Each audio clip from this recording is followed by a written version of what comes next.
convido os irmãos a nós abrirmos nossas Bíblias no livro de Êxodo, é o segundo livro da Bíblia, no capítulo 33 do livro de Êxodo. Disse mais o Senhor a Moisés: vai, sobe daqui, tu e o povo que fizeste subir da terra do Egito, a terra que jurei a Abraão, Isaque e a Jacó, dizendo: a tua descendência a darei. E enviarei um anjo adiante de ti, e lançarei fora os cananeus, os amorreus, os heteus, os perizeus, os heveus e os jebuseus, a uma terra que mana leite e mel, porque eu não subirei no meio de ti, porquanto és povo de dura cerviz, para que te não consuma eu no caminho. E ouvindo o povo esta má notícia, pranteou-se, e ninguém pôs sobre si os seus atavios. Porquanto o Senhor tinha dito a Moisés: diz aos filhos de Israel: és povo de dura cerviz, se por um momento subir no meio de ti, te consumirei. Porém agora tira os teus atavios, para que eu saiba o que te hei de fazer. Então os filhos de Israel se despojaram de seus atavios ao pé do monte Horebe. E tomou Moisés a tenda e a estendeu para si fora do arraial, desviada longe do arraial, e chamou-lhe a tenda de congregação. E aconteceu que todo aquele que buscava o Senhor saía à tenda da congregação, que estava fora do arraial. E acontecia que, saindo Moisés à tenda, todo o povo se levantava, e cada um ficava em pé à porta da tenda, e olhava para Moisés pelas costas, até ele entrar na tenda. E sucedia que, entrando Moisés na tenda, descia a coluna de nuvem, e punha-se à porta da tenda, e o Senhor falava com Moisés. E vendo todo o povo a coluna de nuvem, que estava à porta da tenda, todo o povo se levantava, e cada um à porta da sua tenda adorava. E falava o Senhor com Moisés face a face, como qualquer fala com o seu amigo. Depois tornava-se ao arraial, mas o seu servidor, o jovem Josué, filho de Num, nunca se apartava do meio da tenda. E Moisés disse ao Senhor: eis que tu me dizes, faze subir este povo, porém não me dizes saber a quem has de enviar comigo. E tu disseste: conheço-te por teu nome, também achaste graça aos meus olhos. Ora, pois, se tenho achado graça aos teus olhos, rogo-te que me faças saber o teu caminho e conhecer-te, para que ache graça aos teus olhos, e considera que esta nação é o teu povo. Disse depois: irás à minha presença contigo, para te fazer descansar. Então lhe disse: se tu mesmo não fores conosco, não nos fazes subir daqui. Como, pois, se saberá agora que tenho achado graça aos teus olhos, eu e o teu povo? Acaso não é por andares tu conosco, de modo a sermos separados, eu e o teu povo, de todos os povos que há sobre a face da terra? Então disse o Senhor a Moisés: farei também isto que tens dito, porquanto achaste graça aos meus olhos e te conheço por nome. Então ele disse: rogo-te que me mostre a tua glória. Porém ele disse: eu farei passar toda a minha bondade por diante de ti, e proclamarei o nome do Senhor diante de ti, e terei misericórdia de quem eu tiver misericórdia, e me compadecerei de quem eu me compadecer. E disse mais: não poderás ver a minha face, porquanto homem nenhum verá a minha face e viverá. Disse mais o Senhor: eis aqui um lugar junto a mim, aqui te porás sobre a penha. E acontecerá que, quando a minha glória passar, por-te-ei numa fenda da penha, e te cobrirei com a minha mão, até que eu haja passado. E havendo eu tirado a minha mão, me verás pelas costas, mas a minha face não se verá. Aleluia. Um texto grande, né, irmãos? Para que a gente fale pouco, né? Tá bom? E assim, um capítulo todo você já pode colocar na sua cota aí de leitura da Bíblia, né? Da semana, tá bom? Vamos fazer uma oração? Ó Deus, maravilhoso, santo, todo-poderoso, graças a Ti, Senhor, por este momento. Que venha o Teu Espírito Santo nos auxiliando, Senhor, neste momento, em apresentar para a Tua igreja a Tua palavra. A mensagem da Tua palavra é a Tua igreja e é a Tua palavra, meu Senhor. Ó Deus, vem, pois, colocando em nossos corações, que estejamos aqui com os nossos corações abertos para receber aquilo que provém de Ti. Senhor, acampa Teus anjos ao redor deste lugar, para que nada venha perturbar este momento tão sublime, mas que estejamos, sim, Senhor, com os nossos corações abertos para receber de Ti a Tua palavra. Em nome de Jesus nós oramos. Amém. Eu quero começar fazendo uma pergunta. Qual a maior necessidade da igreja? Qual a maior necessidade da igreja? A maior necessidade da igreja não é das bênçãos de Deus, é de Deus. O Deus das bênçãos é melhor do que as bênçãos do Deus, de Deus. O Evangelho moderno tem ensinado que é Deus que está a serviço do homem, né? É Deus que tem sempre que abençoar de qualquer forma, de qualquer jeito, né? Em vez de o homem estar a serviço de Deus. Infelizmente, o foco tem mudado, né? Atualmente, o homem troca Deus pelas dádivas de Deus. As pessoas querem a salvação, mas não querem o Salvador. Queremos os dons, mas não queremos o doador dos dons, né? Queremos as coisas, mas não queremos Deus que dá as coisas. Tá uma inversão, né, irmãos? No passado, a presença de Deus era a coisa mais importante que o povo de Deus buscava.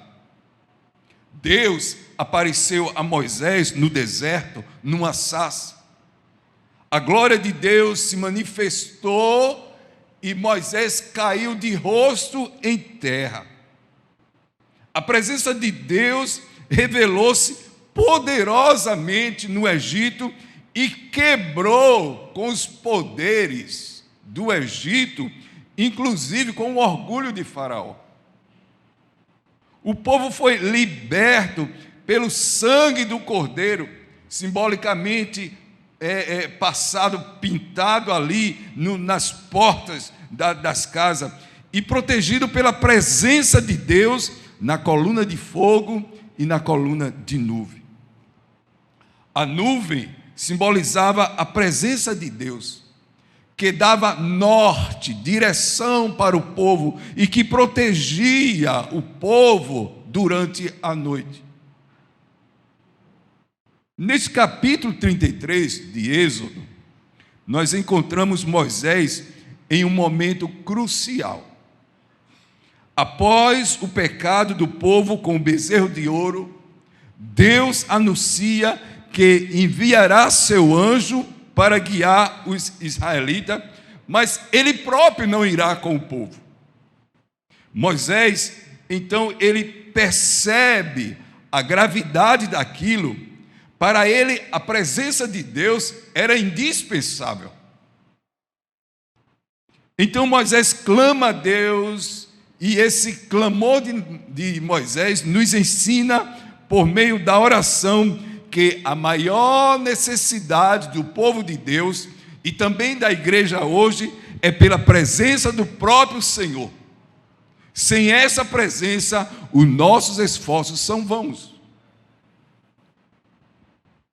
Eu queria destacar alguns pontos interessantes nessa mensagem. Em primeiro lugar, nós devemos reconhecer a nossa dependência de Deus.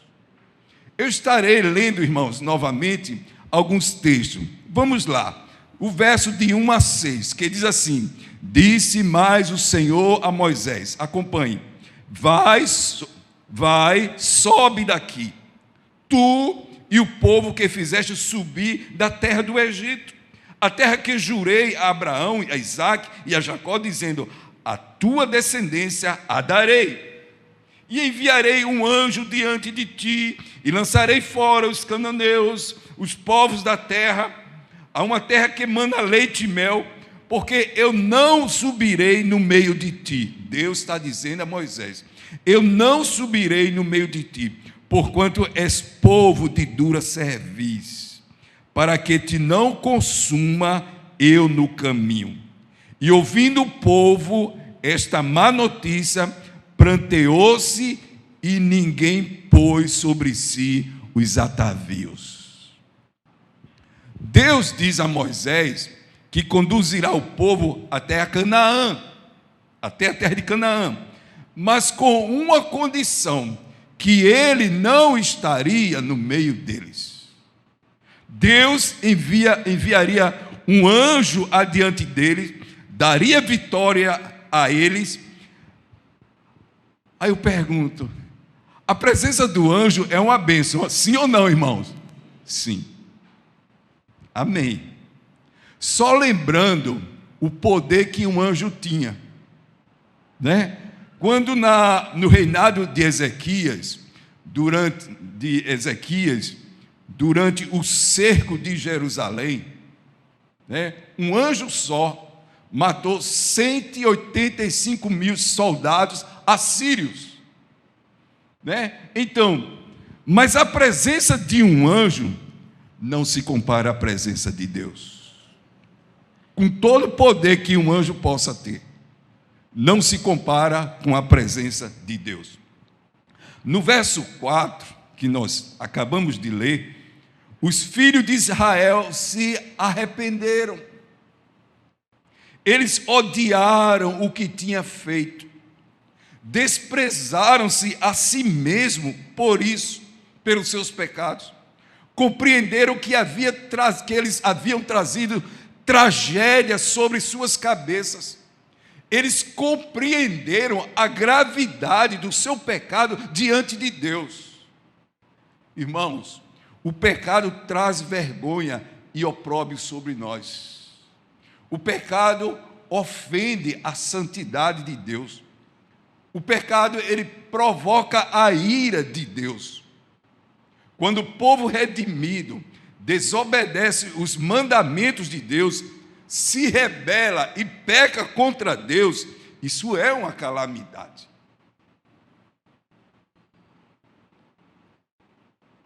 É interessante que hoje nós temos uma visão superficial da malignidade do pecado, porque muita gente está se acostumando com a cultura do mundo, com a cultura deste mundo em trevas, e também com o pecado, e muitas vezes nem mesmo sentindo saudade e fome de Deus. Às vezes nem notam que a glória de Deus já se apartou de si, e não sente mais falta de Deus. Nós precisamos ter consciência que é por causa do pecado que Deus se retira do meio do seu povo. O Deus que fizera milagres tremendos, arrancando o povo com mão poderosa do Egito, triunfando sobre os deuses, sobre Faraó e sobre os cavaleiros, abriu o mar vermelho, não estava mais com eles. Isso os encheu de desalento. Isso fez eles se alarmarem e levarem a ele a prantear, a chorar.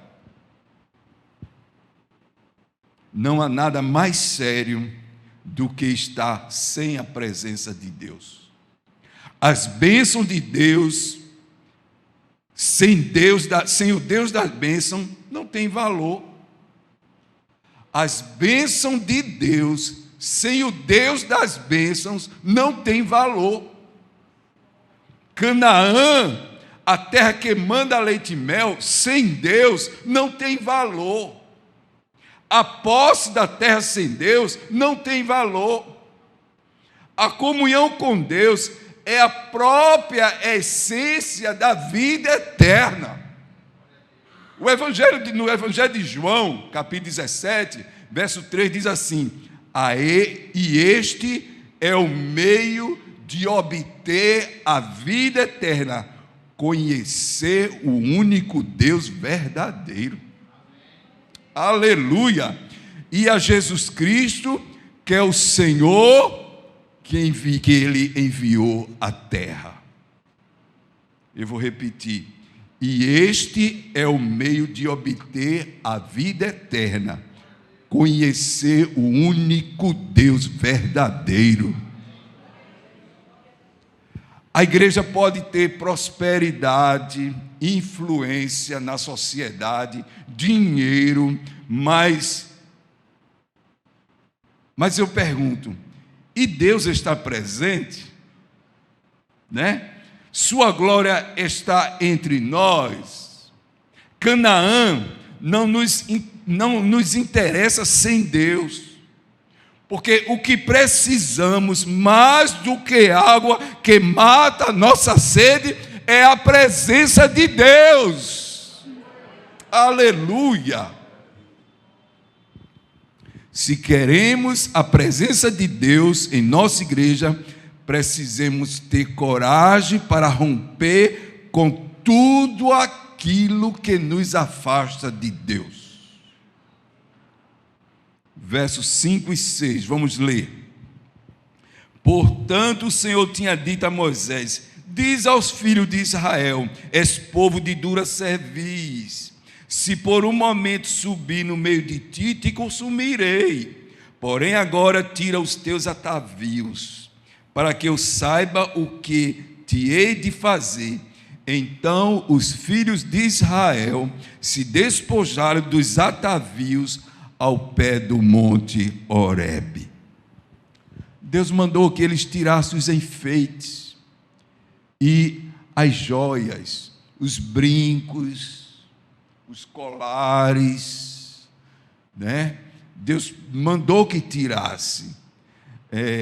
Eu não quero dizer, irmão, que as mulheres hoje não possam se enfeitar, não, viu? Se enfeite, fique mais bonita do que são, se enfeite. Mas no contexto aqui, foram esses adornos que haviam usado para fabricar o bezerro de ouro que os levou à queda. E a simples lembrança disso era odioso para Deus. Deus disse: despoje-se deles. E eles o fizeram. Se queremos a presença de Deus, precisamos nos despojar de coisas que ofendem a santidade de Deus. Deus disse para Jacó: tira as roupas contaminadas, lave as mãos e jogue fora os ídolos. Esse evento que Deus disse para Jacó foi quando os filhos de Jacó mataram o povo lá que fez mal a irmã dele, cometeu um assassinato na cidade, e o povo estava odiando Jacó e sua família. Aí Deus disse: não, vocês têm que jogar fora essas roupas contaminadas, vocês têm que lavar as mãos sujas, e jogue fora os ídolos, expulsam da cidade. Deus disse para Josué: tira as coisas contaminadas do arraial. Também Elias removeu o Baal que se interpunha entre Deus e o povo, entre o povo e as bênçãos do céu. Precisamos chorar pelo pecado e abandonar o pecado. O povo precisava se voltar para Deus. Isso deixa claro que, para Deus, obediência e intimidade, comunhão, são inseparáveis. Quando nos afastamos da sua presença, somos lembrados da nossa dependência dele. Moisés entende que sem Deus a terra prometida não valeria a pena.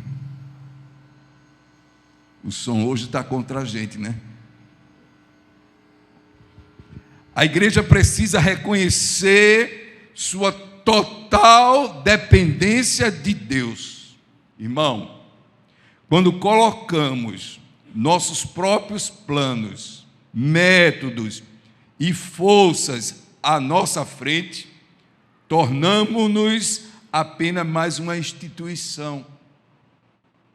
Precisamos aprender a chorar pela ausência de Deus, como o povo de Israel fez, lamentando o risco de perder a presença de Deus.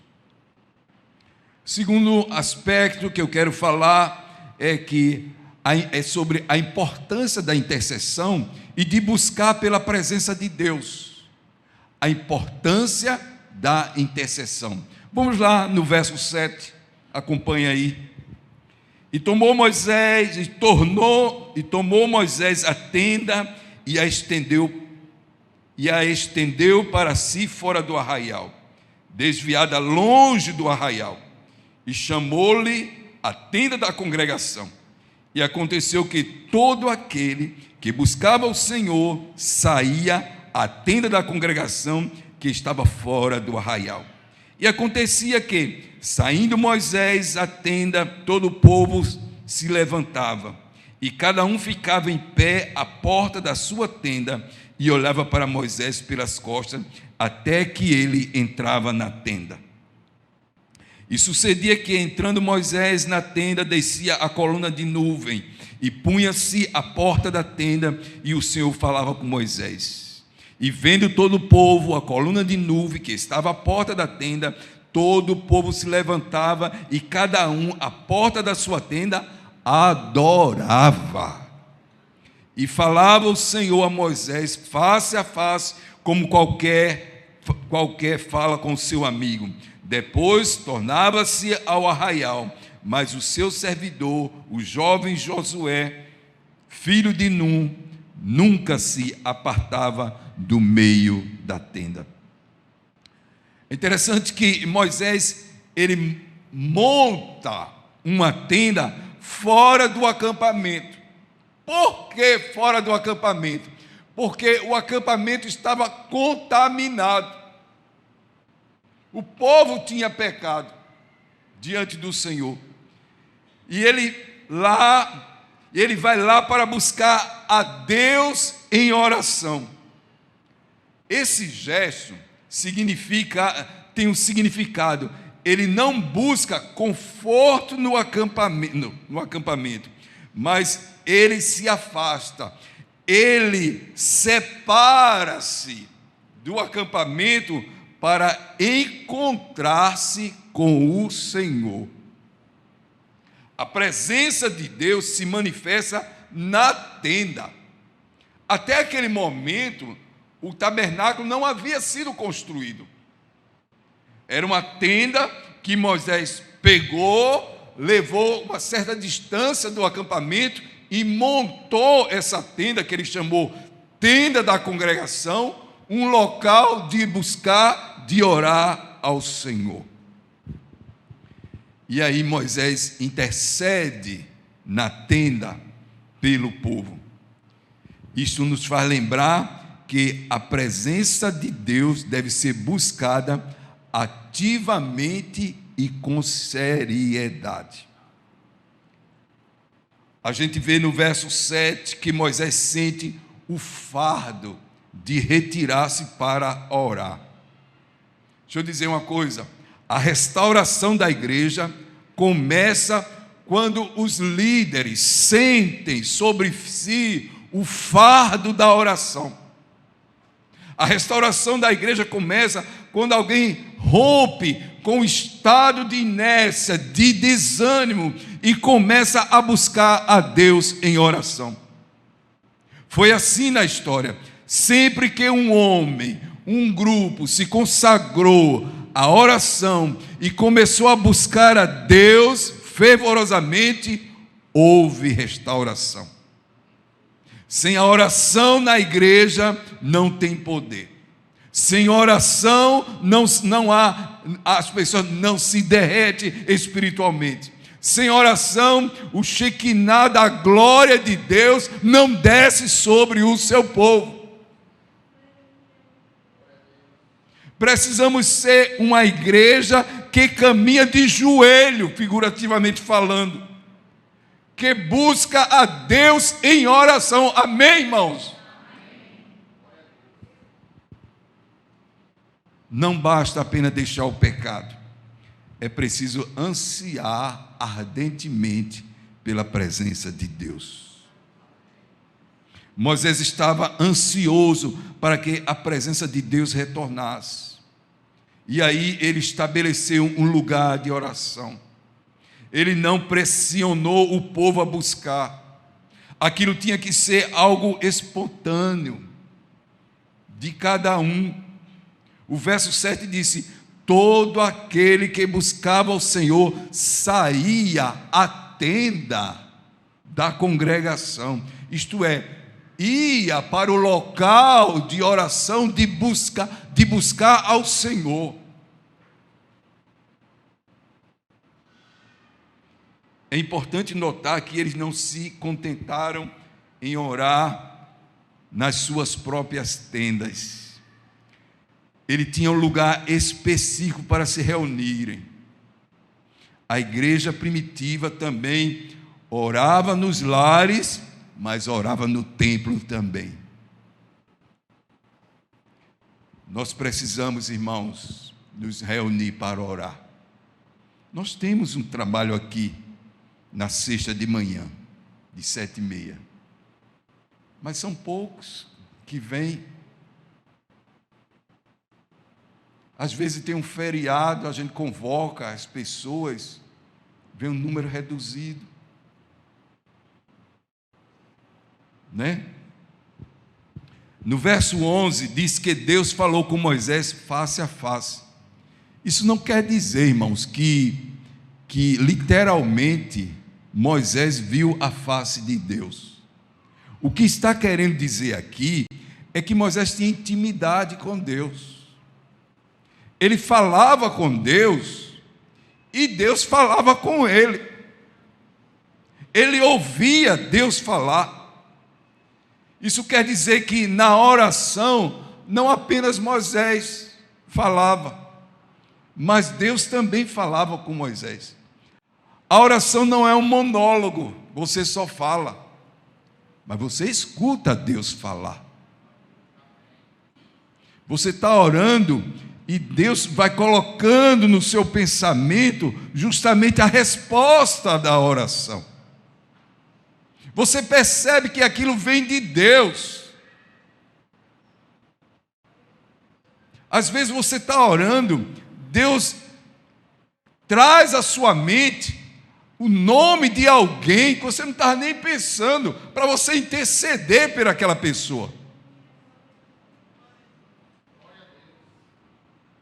Moisés queria conhecer a Deus intimamente.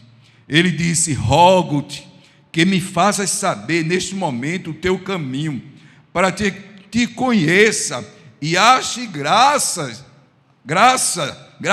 aos teus olhos.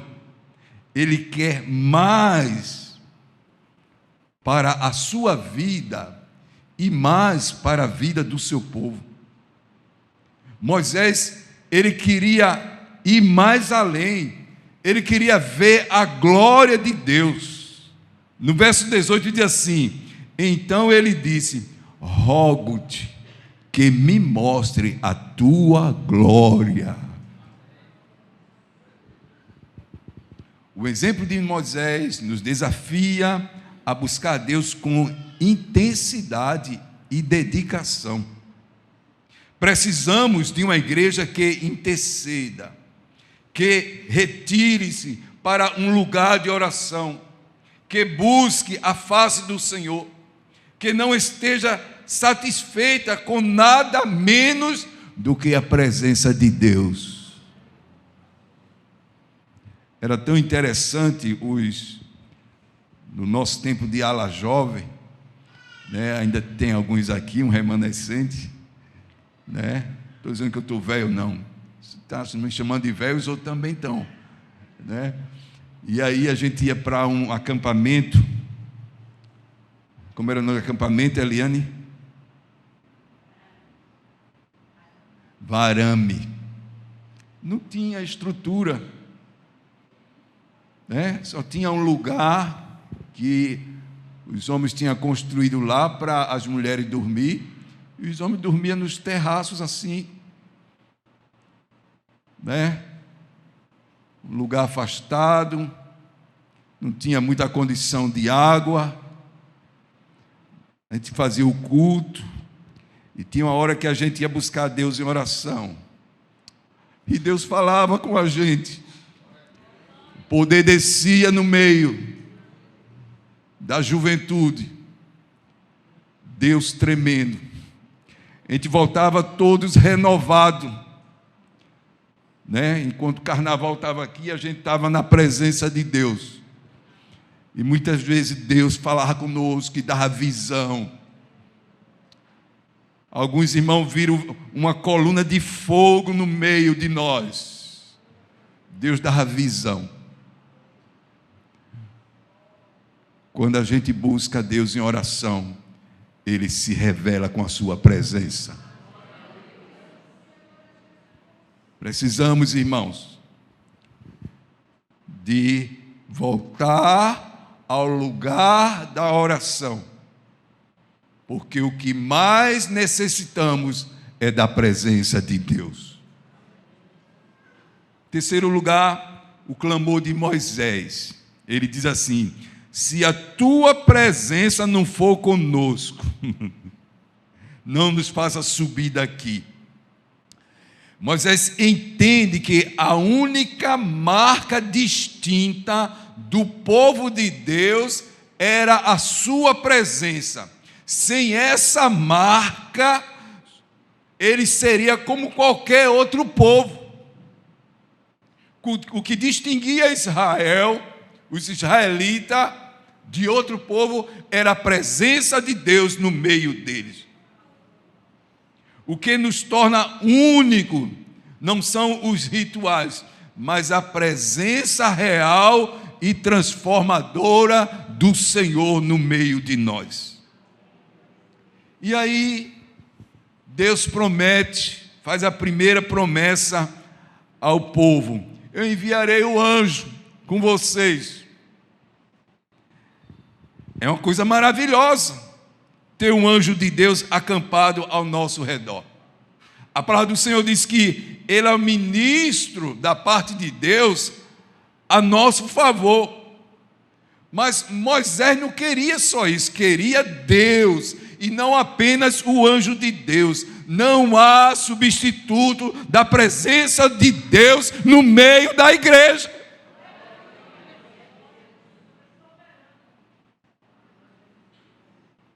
Deus prometeu vitória. Olha, vocês vão ter vitória sobre os heveus, os heteus, os jebuseus, sobre todos os povos da terra.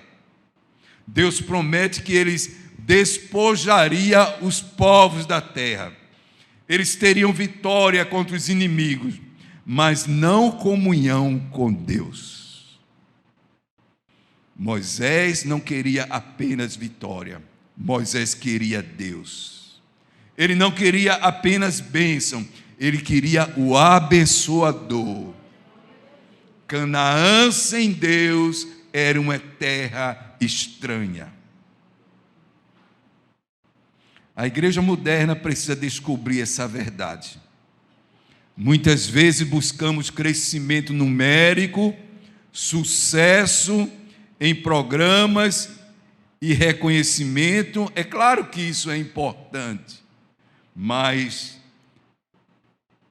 o que realmente importa é se Deus está conosco. E a nossa oração deve ser como a de Moisés: Senhor, sem tua presença nada vale a pena. Finalmente, irmãos, o último aspecto que nós queremos falar é que Deus responde o clamor e revela a sua glória. Verso 17.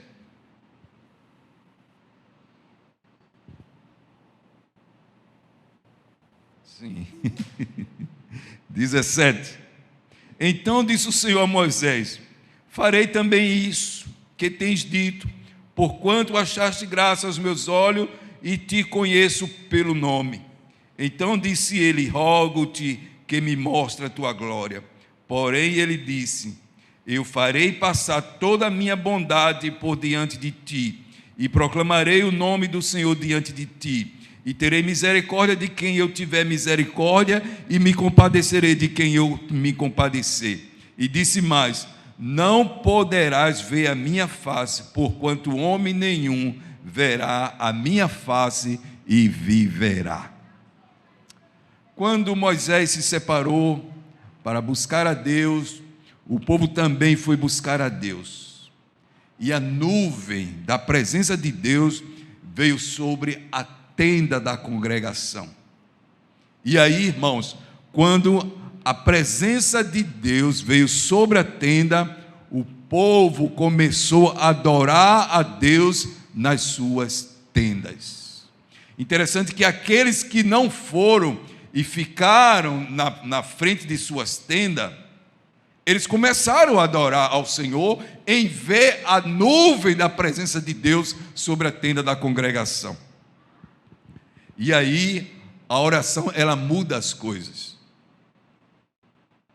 Deus havia dito que sua presença não iria com o povo, mas quando o povo se arrependeu e orou e buscou a Deus, Deus disse: a minha presença irá contigo e eu te darei descanso. Aleluia. Quando a presença de Deus é restaurada, o povo quer mais de Deus, deseja ansioso ver a glória de Deus. Moisés não se contentou apenas em conversar com Deus, ele desejou ver a glória de Deus. Assim Deus responde ao clamor de Moisés, prometendo que sua presença iria com ele. Moisés então fez um pedido: mostra-me a tua glória. Quanto mais a presença de Deus vem sobre sua vida, sobre a igreja, mas nós almejamos ainda mais da sua glória. Aleluia. E Deus, com sua bondade, Ele revela parte da sua glória. Ele esconde Moisés numa pedra, e quando ele vai passando, ele coloca a mão sobre Moisés, né? Porque ele não poderia ver o seu rosto. E aí, quando ele passa, ele tira a mão e Moisés vê a glória de Deus pelas costas. Ele vê uma parte da glória de Deus. Deus quer estar entre seu povo. E quando o chamamos, o buscando sinceramente, Ele se revela a nós. A igreja que busca a Deus de todo o coração verá a sua glória. Deus quer que o busquemos, sua face, que desejamos mais da sua bênção, mais que vitórias terrenas. Ele deseja um povo que anseie por sua glória, que clame como Moisés, para que ele se revele. Concluindo, irmãos, o sinal da presença de Deus que tinha ido embora lá do povo de Israel voltou. A igreja, ela é restaurada quando uma manifestação da presença de Deus em seu meio. Há uma vitalidade. A adoração torna-se viva. A oração se torna fervorosa. Quando a coluna de nuvem cobre a tenda, os corações se dobram dentro dos lares. A glória de Deus foi manifesta na pessoa de Jesus. João capítulo 1, verso 14 diz assim: e o Verbo se fez carne e habitou entre nós, cheio de graça e de verdade, e vimos a sua glória, glória como unigênito do Pai. Ele era o Emanuel, o Deus conosco. Jesus está aqui, irmãos, e Ele está entre nós. Aleluia. Jesus está aqui. Digam assim: Ele está entre nós. Oh, aleluia. Glória a Deus. Adoremos Ele, irmãos. Oh, glória a Deus. Aleluia. Hoje mais que nunca precisamos reconhecer que a nossa maior necessidade é da presença de Deus. Precisamos de um avivamento que nos leve a voltar à dependência total do Senhor, a uma busca pela sua face e a experiência pela sua glória. Que possamos clamar como Moisés: Senhor, a tua presença, se tua presença não for conosco, não nos faça sair daqui. Que nossa oração seja de buscar pelo próprio Deus, pois sem Ele nada se faz sentido.